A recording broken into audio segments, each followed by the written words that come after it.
or sitting here and going to diffuse the fragrance of education to all over are welcomed in this class. As today you are going to read direct and indirect sentence. At first I tell you direct. What is direct speech? What is direct speech? For this,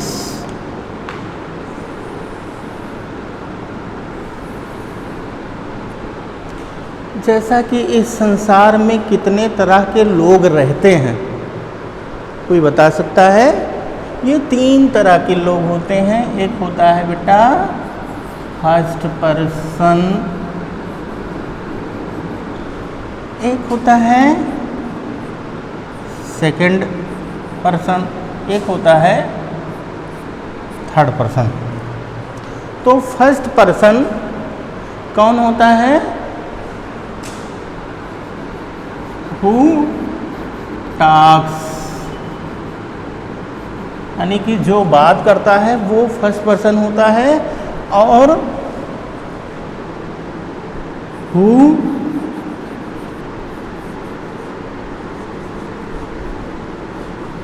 here's first, जो first को सुनता है, जो first person को सुनता है वो second person होता है। और जिसके बारे में बात किया जाता है वो थर्ड पर्सन होता है। About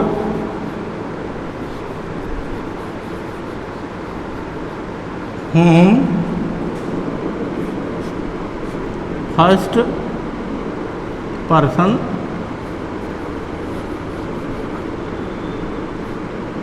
first person talks. First person कौन होता है? जो बात करता है वो फर्स्ट पर्सन होता है, जो सुनता है वो सेकंड पर्सन होता है, और जिसके बारे में बात किया जाता है वो थर्ड पर्सन होता है। फर्स्ट पर्सन में ऐसे देखिए प्रोनाउन में आई और वी है। ये सेकंड पर्सन में दाउ और यू है। और इसमें ही, सी, इट और दे हैं। तो हम बताने जा रहे हैं कि डायरेक्ट स्पीच क्या होता है। तो डायरेक्ट स्पीच समझने के लिए सबसे पहले ये जानिए कि जब फर्स्ट पर्सन सेकंड पर्सन से बात करता है, जब फर्स्ट पर्सन सेकंड पर्सन से बात करता है तो इस चीज़ को हम कहते हैं ये डायरेक्ट स्पीच। उसका स्पीच क्या होता है? डायरेक्ट स्पीच होता है। अब आप सोचेंगे कि जब फर्स्ट पर्सन थर्ड पर्सन से बात करे तो इनडायरेक्ट नहीं। फर्स्ट पर्सन थर्ड पर्सन से कभी बात नहीं करता है। क्यों नहीं बात करता है? क्योंकि अगर फर्स्ट पर्सन थर्ड पर्सन से बात करता है तो ये क्या हो जाएगा? ये भी सेकंड हो जाएगा। क्यों? क्योंकि जो बात करता है वो फर्स्ट होता है और जो सुनता है वो सेकंड होता है। तो जब क्या होगा? इनडायरेक्ट का मतलब होता है कि जब फर्स्ट पर्सन सेकंड पर्सन की सहायता से थर्ड पर्सन से बात करता है। जब फर्स्ट पर्सन सेकंड पर्सन की सहायता से थर्ड पर्सन से बात करता है तो इसको हम कहते हैं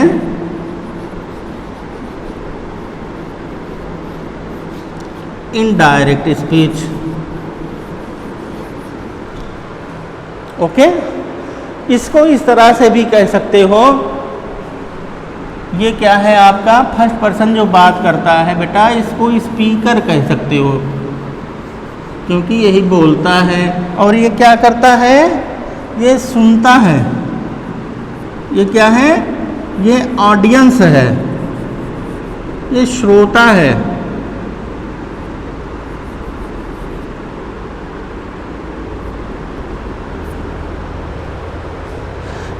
और इसके बारे में तो अब ये जान लीजिए कि जो ऑडियंस है, श्रोता या सेकंड पर्सन जब क्या करता है, when second person can reproduce the actual words, when second person can reproduce actual words of the speaker is called direct speech. वक्ता के द्वारा कही गई बात को ज्यों का त्यों कह देना, उसको हम कहते हैं कि ये डायरेक्ट है। और फिर substance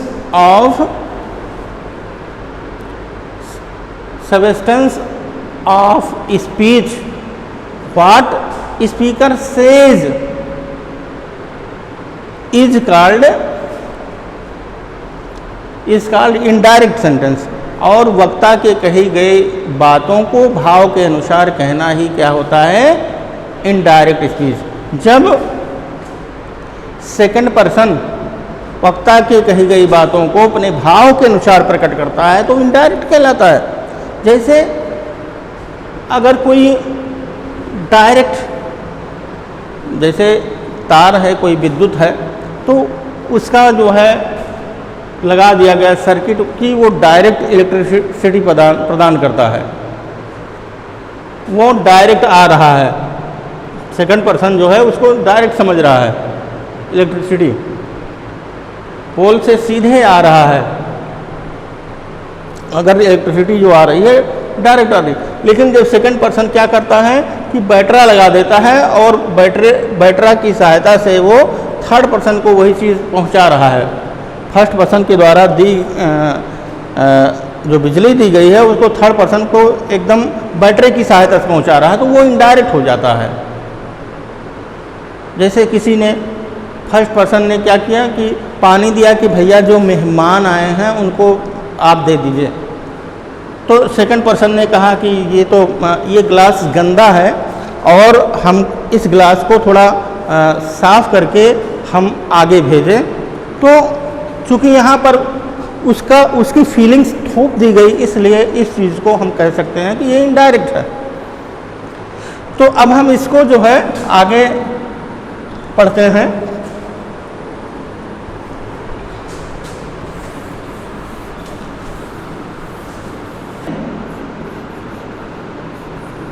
He said, I am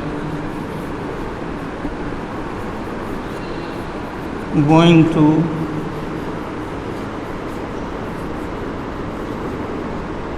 Ayodhya.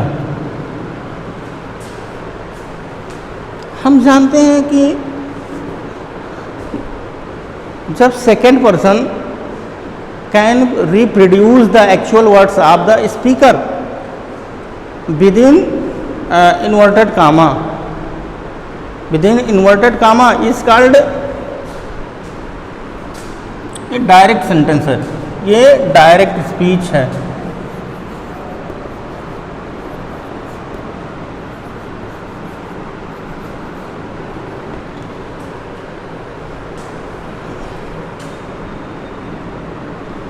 तो इसमें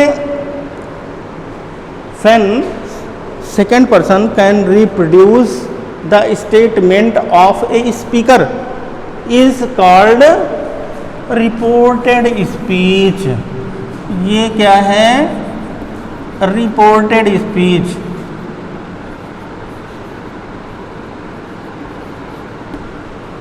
वक्ता के कही गई बात को जिस इन्वर्टेड कामा के अंतर्गत रखा जाता है उसको हम रिपोर्टेड स्पीच का नाम देते हैं। एंड द स्टेटमेंट या speech that reproduces reported speech is called reporting speech.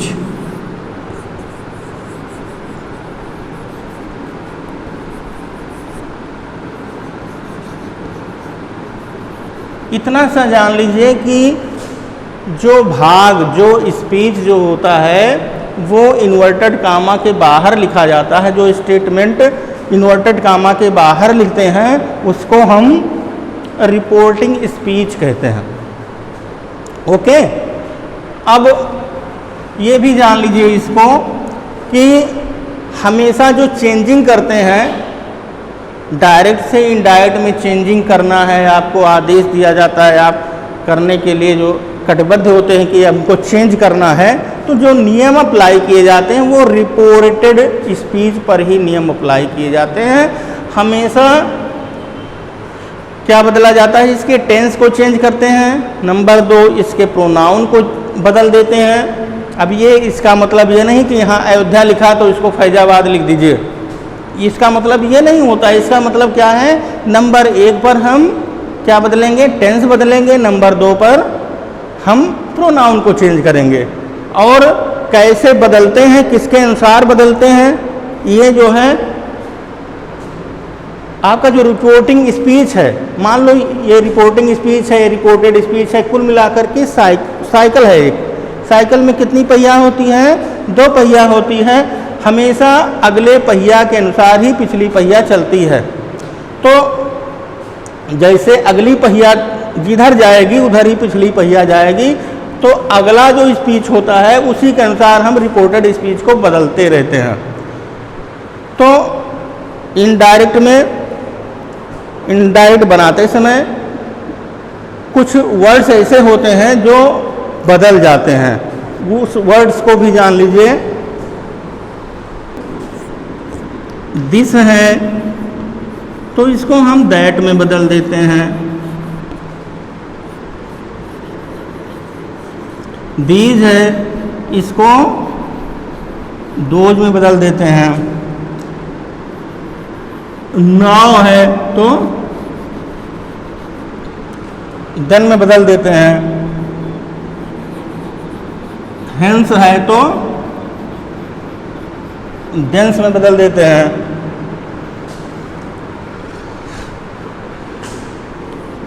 अस्टरडे है, अस्टरडे है तो द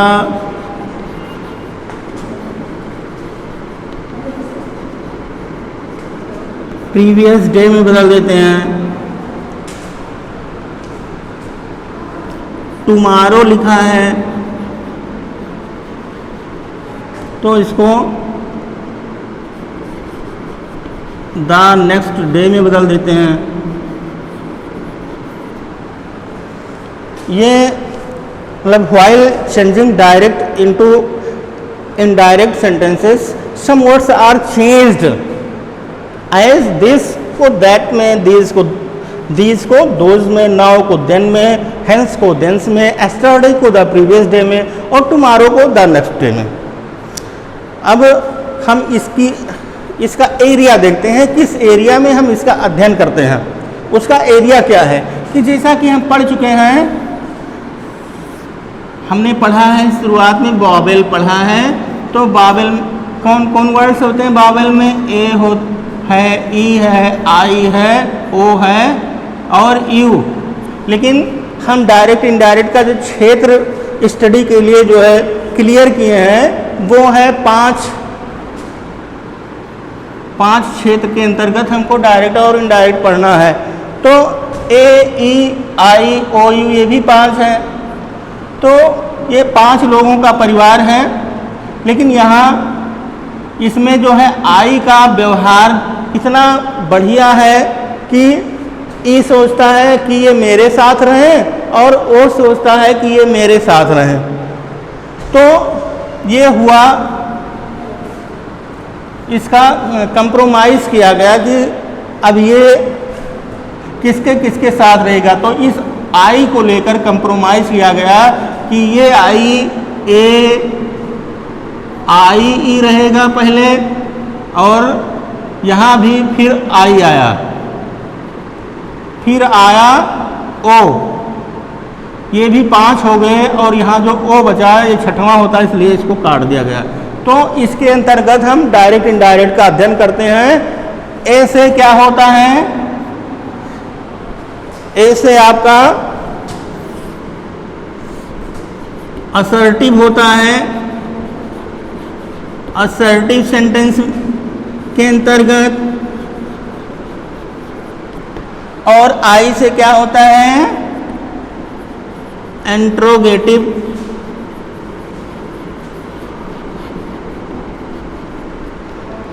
फिर ई से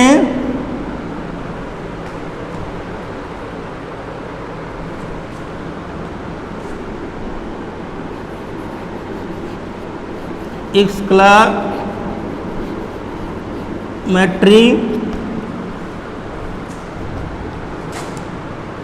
और फिर आई आ गया वो इम्परेटिव,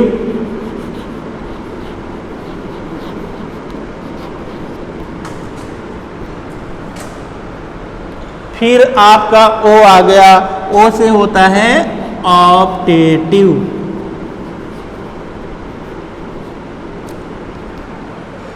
असर्टिव मीन्स हिंदी में देख लीजिए, हिंदी में होता है स्वीकारात्मक, इंट्रोगेटिव में होता है मीन्स क्या होता है, प्रश्नवाचक। और हाँ एक बात और बता दें, असर्टिव का मतलब होता है पॉजिटिव और निगेटिव दोनों, यानी सच सेंटेंसेस विच हैज़ पॉजिटिव और निगेटिव फीलिंग्स, दोनों तरह से, both of feelings, whether it is the matter of negative और positive is called assertive sentence. Interrogative in which sentence are queried, sentences are queried is called interrogative sentence. exclamatory sentence का मतलब such sentences which has certain feelings, जिसमें जो है हृदय की भावनाओं को व्यक्त किया जाता है, उसको हम विस्मयार्थ बोधक हिंदी में कहते हैं। फिर आ गया imperative, imperative such type of sentences in which we get prayer, request, order, suggestion, and optative sentence in which the desire are expressed is called optative, इच्छा सूचक सेंटेंस। ओके, समझ में आया? तो आज का टॉपिक हम यहीं पर क्लोज करते हैं, और अगला वीडियो पाने के लिए आप जो है इस चैनल को सब्सक्राइब कीजिएगा। तो शेष कल मिलेंगे।